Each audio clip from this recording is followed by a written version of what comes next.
Merdeka belajar wujud yang nyata. Raih mimpimu. Oke, bismillahirrahmanirrahim. Assalamualaikum warahmatullahi wabarakatuh. Waalaikumsalam warahmatullahi wabarakatuh. Ya, luar biasa sekali. Pertama-tama yang saya hormati Bapak Kepala Sekolah selaku pemimpin dari sekolah kita UPT SDN 98 Tongko. Yang saya hormati pula Bapak Ibu rekan-rekan saya di sekolah kita ini di UPT SDN 98 Tongko. Pertama-tama marilah kita memanjatkan puji syukur atas kehadiran Allah Subhanahu wa Ta'ala, atas berkat rahmat dan nikmatnya lah, sehingga pada kesempatan kali ini kita diberi kesempatan untuk melakukan diseminasi saya di modul 1.4 yaitu budaya positif. Tak lupa pula mari kita kirimkan salam dan sholawat kepada Nabi besar kita Nabi Muhammad SAW, kepada keluarganya, kepada sahabatnya, sampai kepada kita yang insya Allah akan tetap patuh dan taat atas ajaran yang telah dibawakan oleh beliau, dan hingga akhirnya kelak di yaumul kiamah kita akan mendapatkan syafaat dari beliau. Amin amin amin ya rabbal alamin. Pertama-tama saya mengucapkan banyak terima kasih kepada Bapak Ibu guru sekalian telah menginvestasikan waktunya untuk mengikuti kegiatan saya di diseminasi modul 1.4 yaitu budaya positif. Pada kesempatan kali ini saya akan melakukan diseminasi atau kegiatan pemaparan hasil dari modul 1.4 kami yaitu budaya positif. Kemudian di sini bukannya kami sudah merasa hebat, tetapi kebetulan di modul 1.4 ini kami diberikan amanah untuk mensosialisasikan tentang budaya positif kepada warga yang ada di lingkungan sekolah kita. Oke, lanjut. Sebelum kita melakukan diseminasi ini, maka kegiatan yang pertama kita lakukan adalah melakukan ice breaking dulu. Dimohon Bapak Ibu sekalian agar berdiri.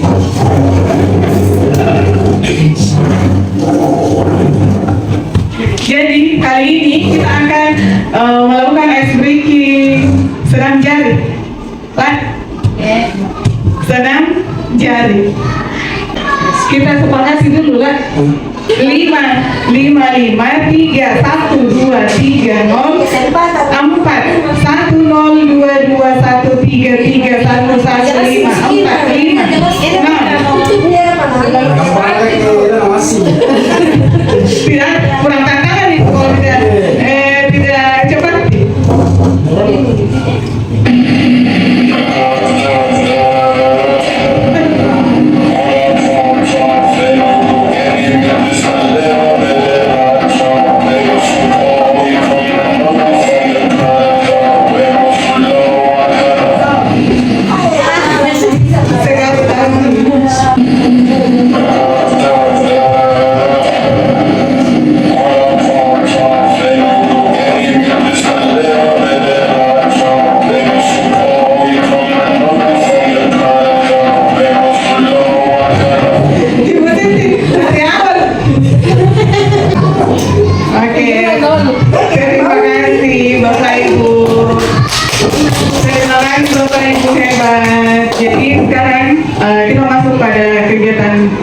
Kegiatan inti kita pada kali ini yaitu tentang budaya positif.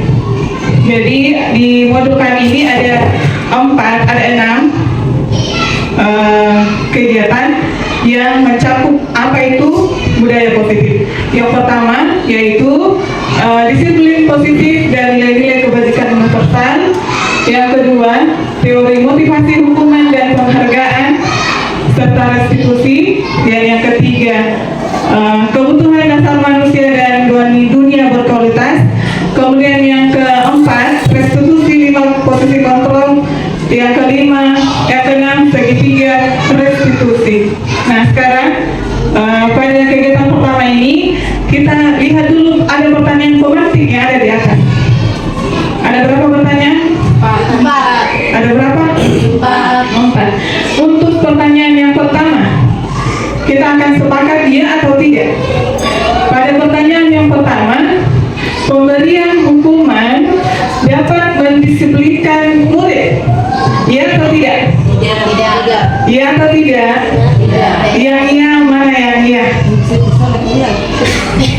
Mana yang ada ya? Tidak?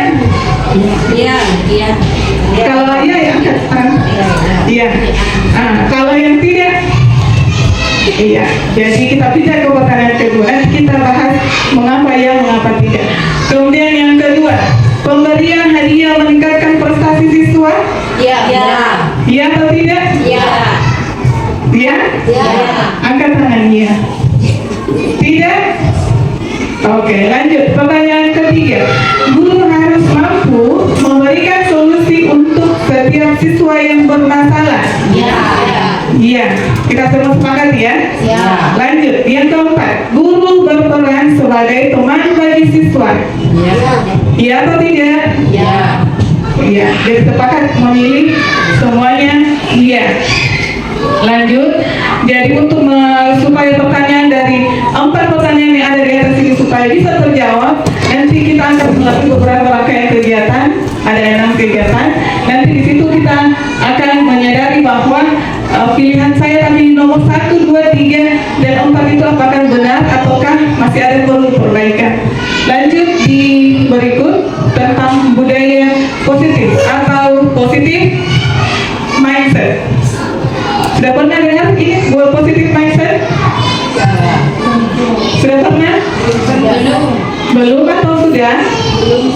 Ada yang belum, ada yang sudah. Jadi apa itu budaya positif atau positif mindset? Itu adalah perwujudan dari nilai-nilai atau keyakinan universal yang diterapkan di sekolah. Nah sekarang nilai-nilai dan keyakinan universal yang dimaksud di sini itu adalah beberapa. Saya yakin sudah ada yang diterapkan di sekolah kita. Contohnya seperti masuk kelas tepat waktu itu bentuk mewujudkan nilai apa? Nilai disiplin. Kemudian kalau kita melarang ataukah memberikan peringatan kepada murid kita untuk tidak saling mencela dalam kelasnya, itu berarti kita sudah menanamkan nilai saling menghargai. Jadi saya yakin ini sudah kita terapkan di sekolah, cuma kita belum tahu bahwa inilah yang dimaksud dengan budaya positif. Kemudian dalam konsep-konsep untuk mewujudkan penanaman budaya positif di sekolah kita ada 6 konsep yang bisa kita terapkan. Mulai dari yang pertama yaitu disiplin positif, yang kedua motivasi perilaku manusia, yang ketiga keyakinan kelas atau sekolah, yang keempat Bapak Ibu sekalian apa yang keempat? Kebutuhan dasar manusia. Yang kelima posisi kontrol seorang guru. Dan yang terakhir segitiga restitusi. Dari ke-6 bagian ini adakah yang menurut Bapak Ibu asing ataukah sudah biasa didengar? Ada yang asing? Yang mana? Iya, jadi yang kita sepakat bahwa yang menurut Bapak Ibu sekalian yang masih asing masuk ke telinga kita itu adalah segitiga restitusi.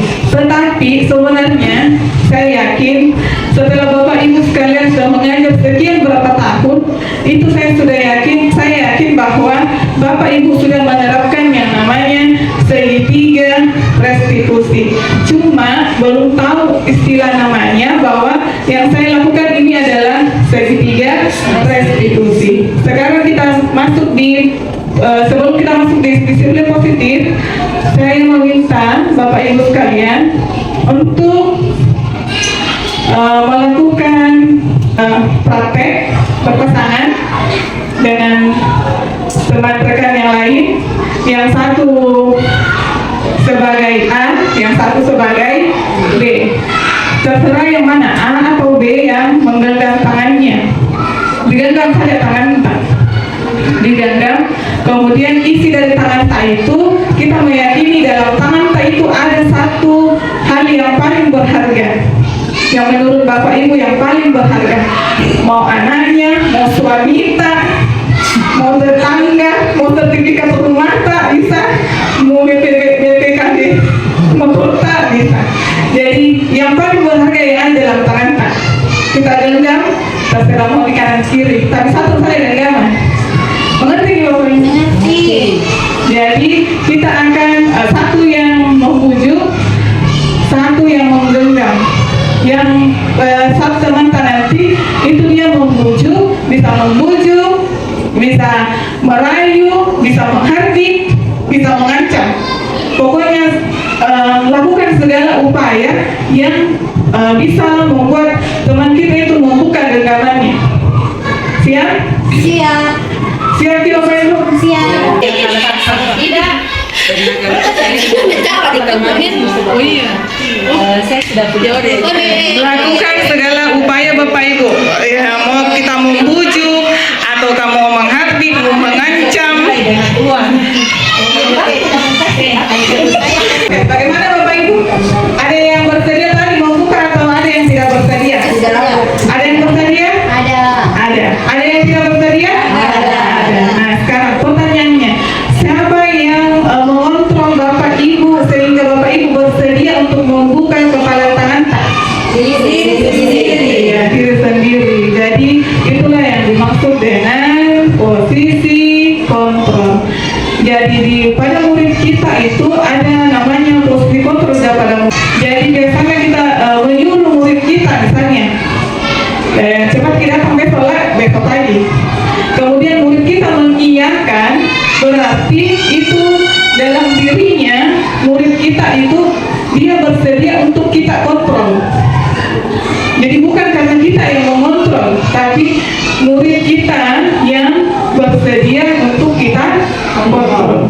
Dia membuka dirinya supaya bisa dikontrol oleh gurunya. Jadi itu salah satu contoh tentang posisi kontrol. Nah sekarang dari pergeseran kita masuk pada pergeseran paradigma teori kontrol. Di sini ada yang pertama, ilusi guru mengontrol murid. Apakah benar itu guru mengontrol murid? Iya atau tidak? Kadang-kadang tergantung situasi, tergantung suasana. Iya, kita sepakat ya. Kalau guru dapat mengontrol murid dalam keadaan tertentu. Lanjut. Di yang kedua, ilusi bahwa semua penguatan positif efektif dan bermanfaat. Apakah benar Bapak Ibu? Kadang-kadang juga. Tapi pertanyaan saya di sini, apakah pada saat kita melakukan penguatan positif itu sifatnya dia jangka pendek atau jangka panjang? Jangka pendek atau jangka panjang? Jangka pendek. Kenapa jangka pendek? Karena misalnya kita memberikan murid kita memberikan penguatan positif, misalnya kita berikan reward, itu semacam hadiah, itu biasanya hanya berlaku untuk sementara saja. Jadi nanti tidak mungkin kan setiap hari kita mau kasih hadiah toh? Atau kali Bapak Ibu sanggup setiap hari kasih hadiah terus murid. Jadi itulah yang dimaksud tadi dengan jangka pendek. Pengaruhnya cuma jangka pendek saja. Lanjut di yang ketiga, ilusi bahwa kritik dan membuat orang merasa bersalah dapat menguatkan karakter. Apakah kalau kita mengkritik murid kita membuat dia merasa bersalah, apakah membentuk karakternya atau tidak? Tidak. Jadi sepakat. Tidak di untuk yang keempat. Kemudian yang ketiga. Lanjut yang keempat, yaitu ilusi bahwa guru dewasa memiliki hak untuk memaksa. Apakah selamanya orang dewasa itu bisa memaksa? Tidak. Jadi seperti yang pertama itu kita menyepakati bahwa yang mengizinkan murid itu mengontrol dirinya adalah dirinya sendiri. Jadi bukan kita ya. Kita cuma memberikan fasilitas saja. Nanti murid kita yang menentukan apakah saya bersedia atau tidak bersedia. Lanjut di tentang stimulus, respon, dan teori kontrol. Di sini yang kita perlu ubah. Stimulus itu sejenis rangsangan yang dari luar. Misalnya, realitasnya atau kebutuhan kita sama. Itu kita ubah menjadi realitas kebutuhan kita berbeda. Karena pada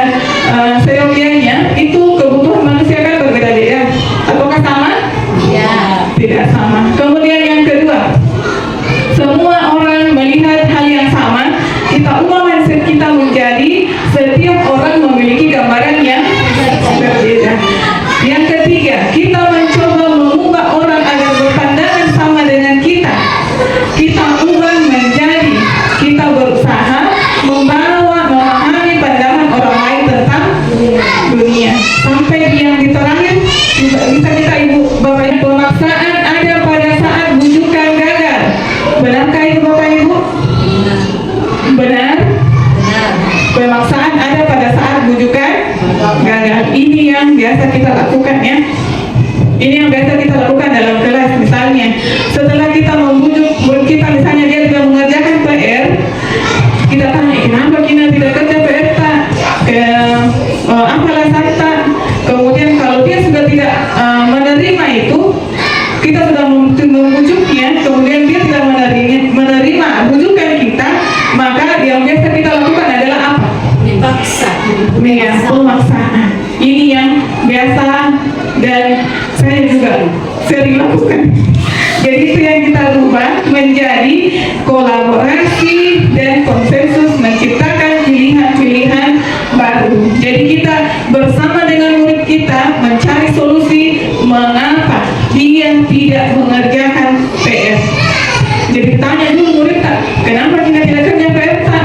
Coba ungkapkan alasan tak. Misalnya, apakah dia pergi membantu orang tuanya? Kemudian nanti kita saling bersama mencari solusi. Bagaimana solusinya sudah bisa dikerjakan PR tak? Jangan dibilang kerjanya masalah, memang masalah yang menjamin ya, jadi itu yang perlu kita ubah.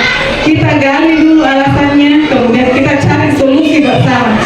Mungkin jadwal murid kita membantu orang tuanya itu bisa digeser dari yang sore, misalnya bahkan menjelang maghrib seperti itu. Sampai di sini aman Bapak Ibu? Aman? Aman? Saya pinjam jargonnya dulu Ibu Sinda yang kemarin. SDM 98 Tongko Luar biasa. tambah hebat. Ulangi.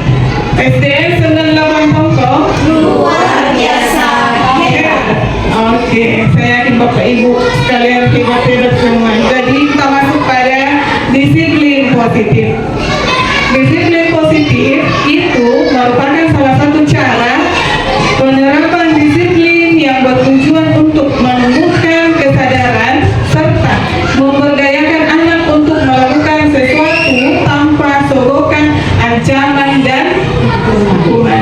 Jadi disinilah nanti kita merubah segala perilaku atau tindakan kita ya. Biasanya kita hukum siswa, kita berancam siswa untuk melakukan hal yang kita inginkan. Jadi mari kita ubah itu menjadi paradigma baru sekarang dengan melakukan penerapan disiplin positif. Lanjut di slide berikut, yaitu tentang nilai-nilai kebajikan universal.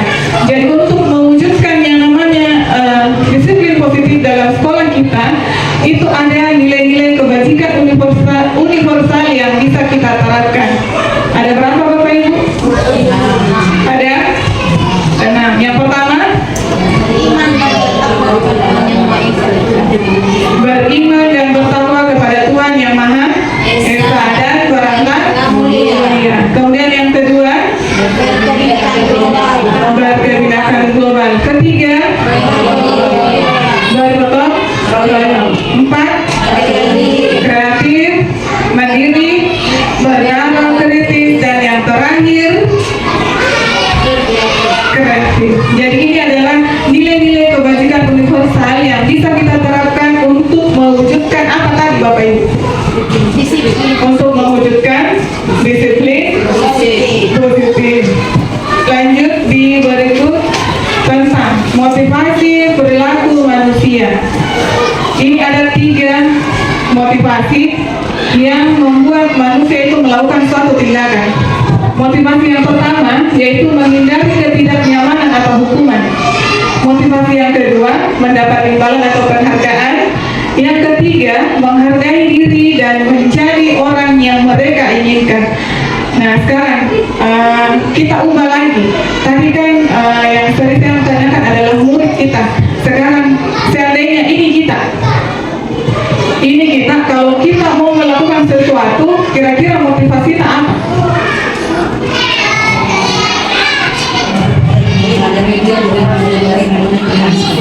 Menghargai diri dan menjadi orang yang mereka inginkan. Tapi saya kan tidak langsung ketiga dulu. Pastinya kita pernah itu melakukan suatu tindakan untuk menghindari yang namanya apa? Menghindari yang namanya hukuman. Pasti yang pertama kita lakukan dulu kan?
identitas sukses. Dari hukuman contoh, sesuatu yang menyakitkan harus terjadi. Konsekuensinya, sesuatu harus terjadi. Restitusinya itu restitusi yang merupakan pilihan. Nah, sekarang dari tabel ini akan muncul yang namanya 3 di atas. Hukuman, konsekuensi, dan restitusi. Nah, coba Bapak Ibu sekalian, coba bisa dijelaskan apa itu hukuman? Pemberian efek jerah. Hukuman pemberian efek jerah. Ada yang lain? Apa itu hukuman? Hukuman adalah tidak terencana, bersifat satu arah, bisa berupa hukuman fisik, psikis, dan kata-kata kasar. Yang biasa kita lakukan yang mana? Semuanya. Iya, jadi saya juga sebenarnya bukan sering, selalu malah ini melakukan ini, sering memberikan hukuman kepada murid kita. Jadi hukuman itu sifatnya tidak terencana. Misalnya ada murid kita yang tidak mengerjakan PR, biasa langsung. Misalnya hari ini si Aswan tidak mengerjakan PR. Aswan, kenapa tidak kerja PR? Sini kau berdiri, kau berdiri jarak sampai dia kalau main. Nah, itu namanya tidak terencana. Kemudian bersifat satu arah, jadi cuma kita saja ya, kita saja yang memberikan perintah kepada murid kita, tidak memberikan pilihan kepada murid kita. Kemudian bisa berupa hukuman fisik, psikis, dan kata-kata kasar. Kemudian yang kedua, konsekuensi.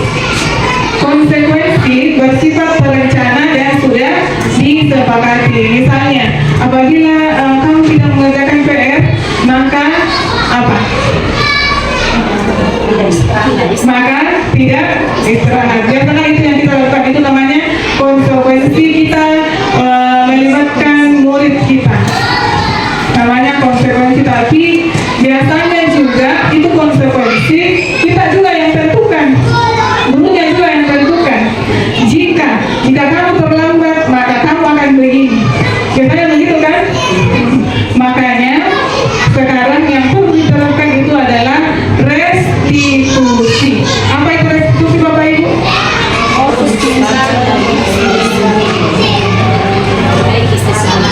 Proses menciptakan kondisi bagi murid untuk memperbaiki kesalahan mereka. Jadi di sini nanti kita akan memberikan kesempatan kepada murid kita untuk menanyakan apa alasannya mengapa dia melakukan tindakan yang salah. Nanti setelah itu kita berkolaborasi dengan murid kita mencari solusinya bersama. Kemudian dari tindakan yang salah itu nanti akan berubah menjadi dari identitas gagal berubah menjadi identitas sukses. Nah, sekarang kita akan mencoba menjawab pertanyaan yang ada di depan. Konsekuensi kah atau hukuman ini, Bapak Ibu? Kita mulai dari yang pertama dulu. 1. Mencatat 100 kali di dalam buku kalimat. Saya tidak akan terlambat lagi karena terlambat sekolah. Jadi kalau ada siswa terlambat, tak suruh menulis 100 kali di dalam buku kalimat saya tidak akan terlambat lagi. Kira-kira ini hukuman atau konsekuensi, Bapak Ibu? Hukuman atau konsekuensi? Hukuman. Kita sepakat bahwa ini adalah hukuman. Nah, sekarang untuk pertanyaan berikut, dari satu tadi kita sudah jawab bersama, kita menuju ke pertanyaan kedua sampai di terakhir. Saya menginginkan Bapak Ibu menuliskannya di sini. Kemudian setelah itu ditempel di depan di sini. Tulis di mata untuk penjawaban nomor 1. Kemudian nanti kita akan tempel di sini bersama. Mengerti nih Bapak Ibu? Mengerti? Siap paham? Siap. Oke.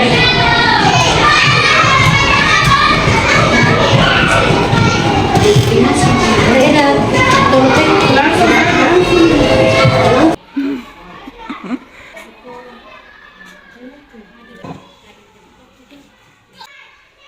Ya, mulai dari pertanyaan yang pertama tadi sampai dengan pertanyaan yang ada dua. Tadi di pertanyaan pertama di sini kita sepakat kalau mencatat 100 kali di dalam buku kalimat, saya tidak akan terlambat lagi karena terlambat ke sekolah itu adalah hubungan atau konsekuensi? Hubungan. Jadi untuk menambah keyakinan Bapak Ibu sekalian, saya akan berhenti. Kemudian lari mengelilingi lapangan basket selama 2 kali karena terlambat nanti di sekolah. Ibu Bapak tadi memilih apa? Hubungan. Iya, benar. Yang benar adalah hukuman. Kenapa hukuman? Karena kalau dia datang terlambat, kemudian kita suruh lari kan tidak ada kaitan terlambatnya dengan larinya. Kemudian membersihkan coretan yang dibuat di meja tulis. Konsep. Iya, benar. Lanjut di pertanyaan berikut, murid diminta untuk push up 15 kali karena tidak menggunakan masker di sekolah. Hukuman. Iya. Lanjut bisa memahami yang mana hukuman, yang mana konsekuensi. Kalau hukuman itu dia tadi sifatnya satu. Kalau konsekuensi sifatnya kesepakatan. Jadi itu tentang hukuman ini yang paling sering kita lakukan, masih sering kita lakukan, dihukum oleh penghargaan. Sering kan kita memberikan penghargaan toh? Nah, penghargaan itu tadi pengaruhnya jangka pendek dan jangka panjang. Kemudian penghargaan efektif atau tidak efektif? Tidak efektif. Kemudian penghargaan juga dapat merusak hubungan. Yang mana yang dapat merusak hubungan? Misalnya iri, menimbulkan iri, perasaan iri dari temannya, itu namanya merusak hubungan. Kemudian mengurangi tugas, mematikan kreativitas, menghukum dan motivasi dalam diri atau intrinsi. Nah sekarang pertanyaannya, mengapa keyakinan kelas bukan peraturan kelas? Kenapa Bapak Ibu? Kenapa kita perlu menerapkan yang namanya keyakinan kelas bukan peraturan kelas? Itu dibuat bersama dengan siswa. Artinya siswa disuruh untuk menuliskan impian-impian tentang kelas yang diinginkan. Sedangkan untuk peraturan kelas adalah peraturan yang dibuat oleh guru yang harus diikuti oleh siswa. Iya, bagus sekali. Luar biasa. Pendapat dari rekan saya bahwa mengapa keyakinan kelas bukan peraturan kelas. Masih ada yang Bapak Ibu yang bisa menambahkan? Mungkin ada Bapak Ibu yang lain yang berbeda pendapat? Ataukah sama? Coba, silakan. Sepakat dengan pendapat dari teman tadi. Kalau menurut saya, mengapa keyakinan kelas bukan peraturan kelas? Karena peraturan kelas ini biasa kita lakukan secara tiba-tiba tanpa anak mengetahui apa hukuman sedangkan yang akan dikasih kepada saya. Berbeda dengan keyakinan kelas. Kalau keyakinan kelas, karena dia yakin tentang nilai-nilai kebajikan, maka dia akan melakukan perbuatan yang baik karena dia yakin bahwa ini baik untuk saya. Jadi sehingga kenapa kita memilih keyakinan bukan peraturan? Nah seperti itu. Kalau peraturan biasa juga sifatnya hanya sementara, sedangkan kalau keyakinan ini bisa berdampak jangka panjang bagi murid kita ataupun bagi kita sendiri. Iya, bagus sekali. Jadi itu pendapat dari rekan saya yang kedua, Ibu Rida, tadi dari Ibu Rida. Kita akan coba menggabungkan ya pendapat dari Ibu Rida dan Ibu Hasina. Kalau mengapa keyakinan kelas bukan peraturan kelas?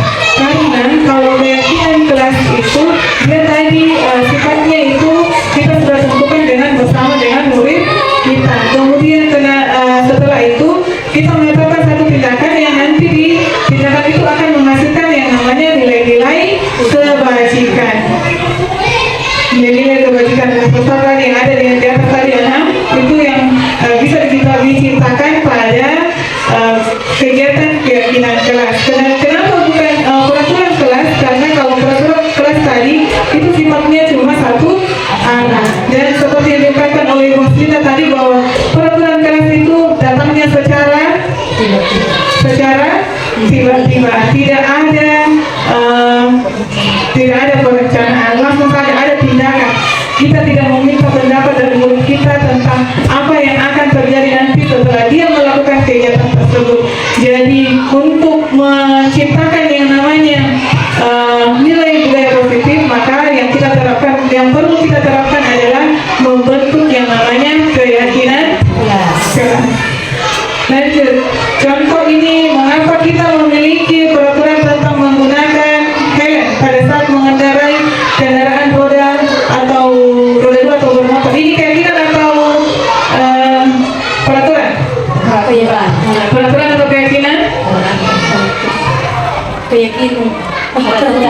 Keyakinan atau peraturan?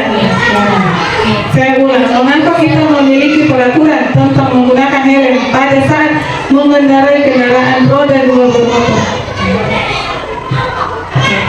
Keyakinan atau peraturan? Inilah yang namanya peraturan yang berubah menjadi keyakinan.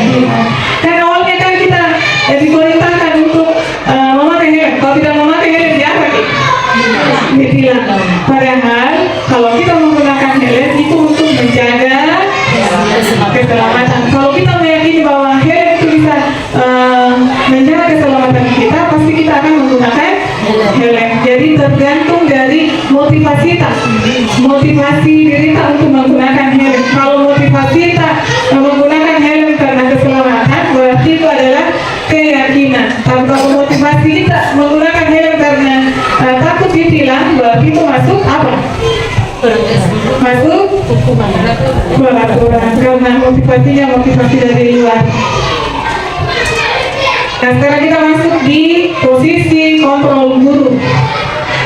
Jadi kita sebagai guru ada namanya posisi kontrol guru yang bisa kita terapkan untuk mewujudkan yang namanya disiplin positif. Mulai dari penghukum sampai dengan posisi manajer. Yang paling tinggi di sini posisinya yang mana, Bapak Ibu? Posisi apa, Bapak Ibu? Manajer. Posisi manajer. Kita mulai dari penghukum dulu. Kalau Bapak hukum, saya sudah yakin kalau Bapak Ibu sekalian sudah pahami yang mana yang penghukum kan? Kemudian membuat rasa bersalah biasanya anak murid kita melakukan satu kegiatan, kemudian kita mengatakan kenapa dia melakukan itu? Masa begitu Ki, masa tidak bisa dicoba bersama teman tak, masa begini sama ibu. Jadi itu akan memunculkan rasa bersalah pada murid kita. Sampai sini aman? Aman? Oke, lanjut. Posisi sebagai teman. Ini cepatnya juga sementara saja. Jadi biasa kita posisikan kita sebagai teman, tak? Kita bantu itu kita membantu murid kita. Padahal nanti kalau dia sudah tidak mendapatkan bantuan dari kita, itu dia tidak akan menerapkan keyakinan kelas karena sudah tidak ada lagi temannya. Jadi itu sifatnya hanya sementara. Kemudian pemantau, sifatnya kalau pemantau kita hanya memantau atau memonitoring kegiatan-kegiatan yang dilakukan oleh murid kita. Dan yang di sini yang terakhir adalah posisi manajer. Dan untuk lebih jelasnya, supaya Bapak Ibu sekalian paham yang mana itu penghukum sampai dengan posisi manajer, saya akan menampilkan sebuah video. Dan yang dalam kegiatan video sebentar itu, Bapak Ibu sekalian, saya harapkan di dalamnya nanti itu Bapak Ibu menuliskan satu kegiatan yang dilakukan oleh ilustrasi di atas, yang mana di situ yang dia mengambil posisi sebagai posisi penghukum, merasa bersalah, teman dengan posisi manajer. Mengerti Bapak Ibu? Jadi nanti ada video. Nanti sekarang saya akan membagi rekan-rekan Bapak Ibu hebat sekalian ke dalam dua kelompok. Kemudian dalam kelompok nanti Bapak Ibu sekalian akan menentukan yang mana posisi kontrolnya di sini. Bisa? Ya, jadi sebentar saya akan memberikan satu selebaran kepada setiap kelompok. Nanti di kelompok ini, di kelompok Bapak Ibu hebat sekalian, itu akan menentukan yang mana video di atas, kegiatan ilustrasi di atas yang masuk di posisi posisi penghukum sampai dengan posisi manajer. Yang Bapak Ibu hebat sekalian tuliskan di sini sebentar adalah kalimat yang diungkapkan oleh ilustratornya di atas, yang mana kalimat yang beliau ucapkan di posisi penghukum ataukah di posisi manajer. Bisa Bapak Ibu? Bisa? Jadi saya akan bagi dua kelompok lah. Di sini kelompok yang pertama, kemudian kelompok yang kedua. Oke,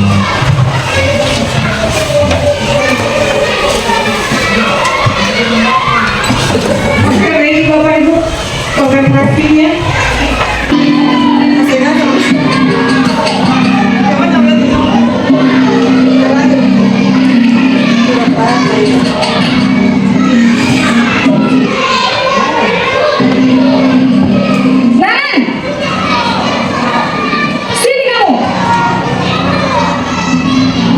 Selamat pagi Bu. Menonton video bersama tentang posisi kontrol guru. Di situ kita sudah bisa dapat melihat yang mana tindakan dari ibu guru tersebut terhadap Naren, tentang yang mana itu penghukum, yang mana itu pembuat merasa bersalah, teman, pemantau, sampai dengan posisi manajer. Nah sekarang bisa Bapak Ibu hebat bisa tampilkan hasil diskusinya, hasil kerjanya di satu tempat yang ada di atas. Kemudian mungkin saya meminta Bapak Ibu hebat kesediaannya untuk membacakan hasil dari yang Ibu sudah tuliskan tadi. Kelompok yang mana dulu? Oke, silakan Bapak Ibu. Terima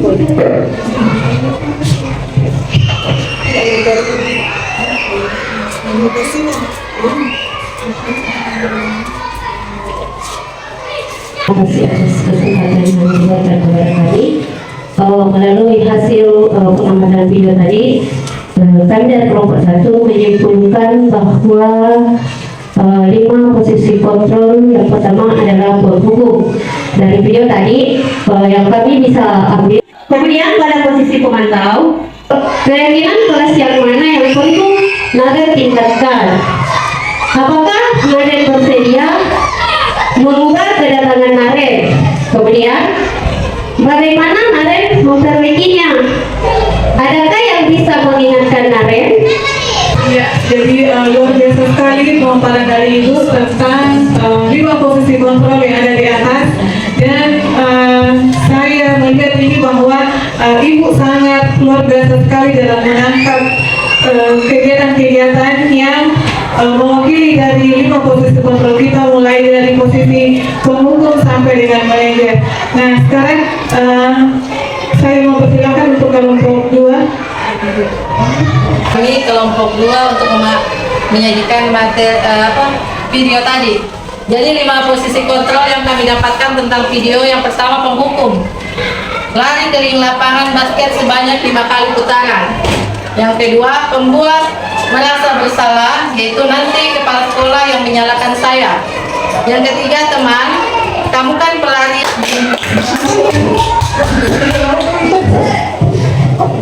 Ya, luar biasa sekali dari rekan saya tadi tentang posisi dari 5 posisi kontrol kita sebagai seorang guru. Dan luar biasa juga sekali bahwa Ibu, saya melihat bahwa Ibu sudah sangat paham yang mana itu posisi kontrol, mulai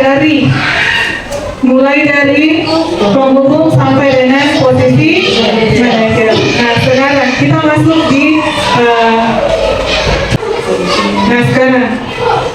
di kebutuhan dasar manusia.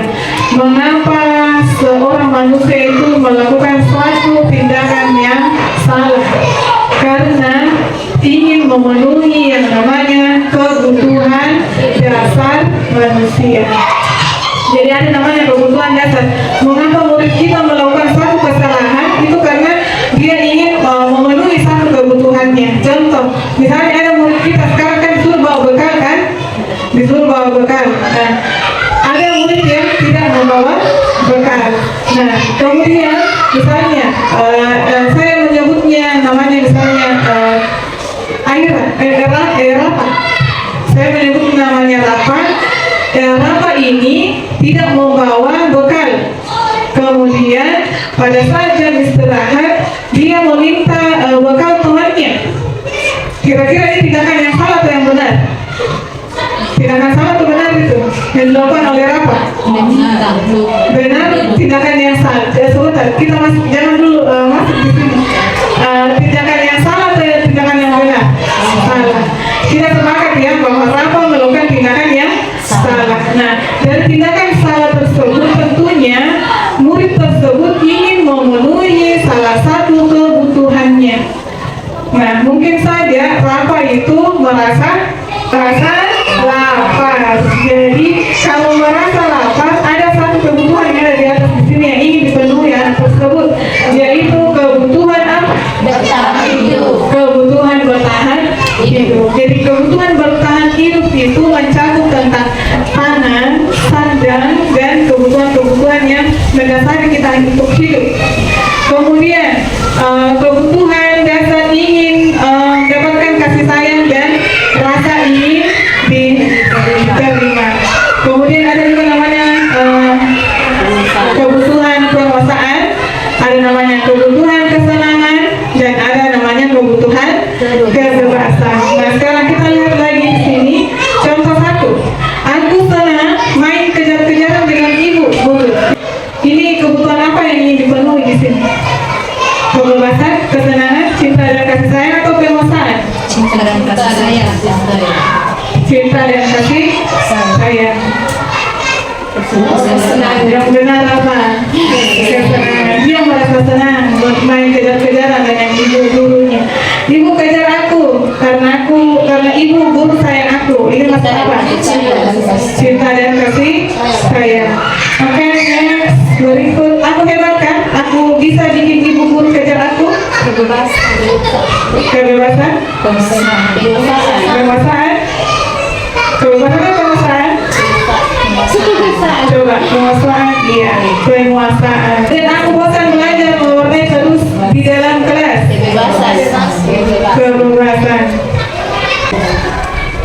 Nah, sekarang masuk di posisi yang terakhir, yaitu segitiga restitusi. Ini yang menurut Bapak Ibu hebat tadi ya, masih asing ya di telinga Bapak Ibu sekalian tentang segitiga restitusi.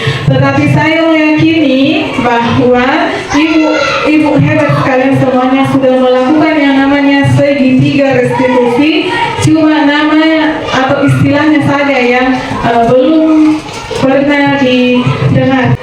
Karena segitiga restitusi yang sebenarnya itu ada 3 tahapan.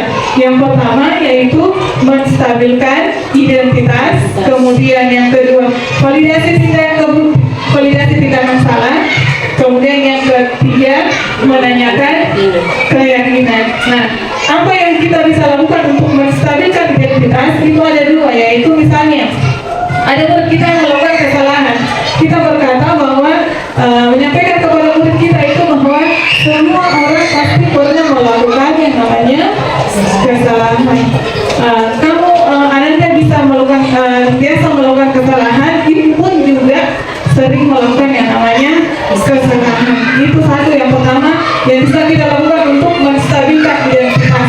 Kemudian yang kedua, kamu bukan satu-satunya yang pernah melakukan ini. Misalnya, bukan cuma kamu yang tidak kerja PR hari ini, ada temanmu yang lain yang tidak mengerjakan PR. Itu satu tindakan tentang menstabilkan identitas. Setelah menstabilkan identitas, kita pindah ke tindakan yang berikut, yaitu validasi kebutuhan. Di validasi tindakan. Di validasi tindakan ini ada 2 cara juga. Kemudian yang bisa kita lakukan itu adalah kamu tentunya punya alasan mengapa melakukan ini. Kita menanyakan apa alasan murid kita yang saya akan tampilkan. Nanti seperti yang di atas, ibu hebat sekalian mengamati sikap yang mana yang dilakukan oleh guru tersebut yang masuk ke dalam menstabilkan identitas, validasi kebutuhan, dan menanyakan keyakinan. Oke, bisa sepakat semangat? Oke. Ya saya langsung ngatain Eka lah Pak. Kesel banget. Saya bentak-bentak dia depan teman-teman lain. Oh begitu. Sesuai dengan keyakinan kelas atau prinsip kamu tidak? Enggak lah Pak. Capek Pak jadi pengarang. Jadi keyakinan atau prinsip mana yang kurang sesuai dengan keinginan kamu? Itu saya menjadi emosi. Jadi tidak mengubah sikap itu. Kamu meyakini tidak? Menghargai orang lain itu penting buat kamu. Ya. Namun ada juga keyakinan yang kita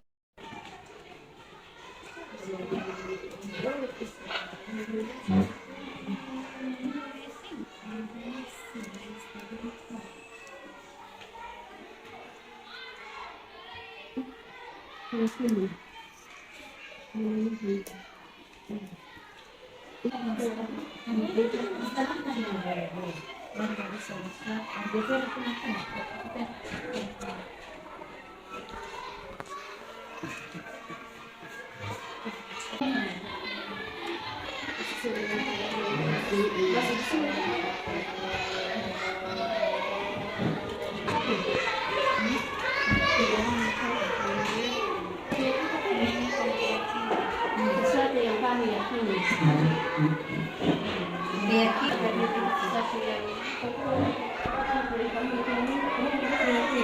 Orang sangat menghargai orang lain. Oke, baik Bapak Ibu hebat. Dan saya mempersilahkan kepada kelompok 1 untuk kesediaannya memaparkan dari presentasikan dari pekerjaan.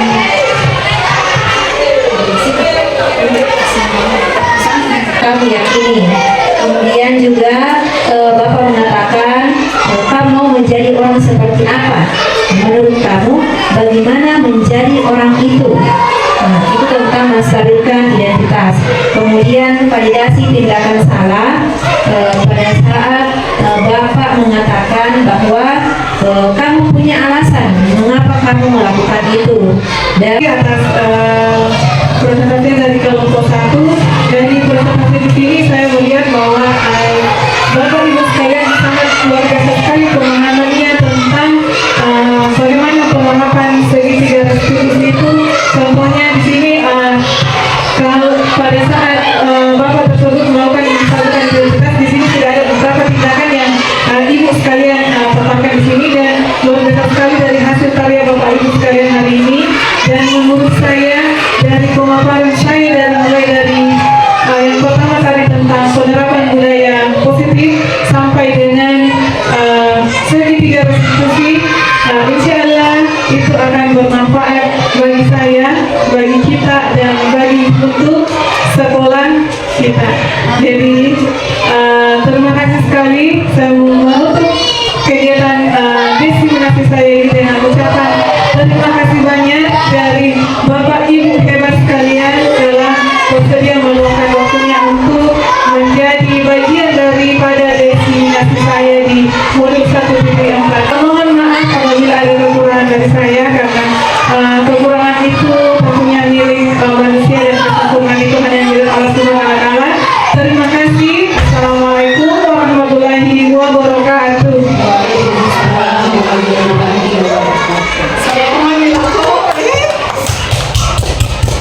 Semuanya duduk siap. Oke, semangat.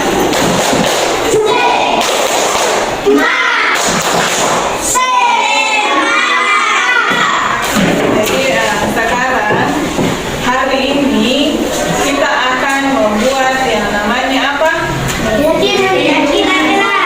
Ulangi. Hari ini kita akan membuat yang namanya keyakinan kelas. Jadi keyakinan kelas itu akan kita buat. Jadi nanti yang membuat keyakinan kelas itu kalian yang membuat ya. Kalian menentukan. Jadi kalian yang akan menentukan apa yang kalian akan lakukan di dalam kelas maupun di luar kelas. Salah satu contoh keyakinan kelas yang bisa kalian lakukan yaitu misalnya masuk kelas. Ulangi apa yang pertama? Masuk kelas tepat waktu privat. Ulangi apa yang pertama? Itu nanti yang kalian akan tuliskan di sini. Keyakinan kelas tak, kemudian nanti akan jadi nanti ini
Selain menghargai teman, menghargai siapa juga? Menghargai guru. Percaya pada diri demi cita-cita. Belajar, bergerak, bermakna.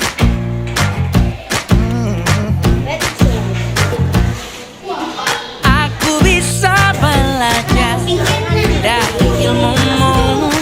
Oh, kamu bisa belajar dari yang ku tahu. Belajar Mata. bermakna. Kalau sudah perempuan, laki-laki lagi.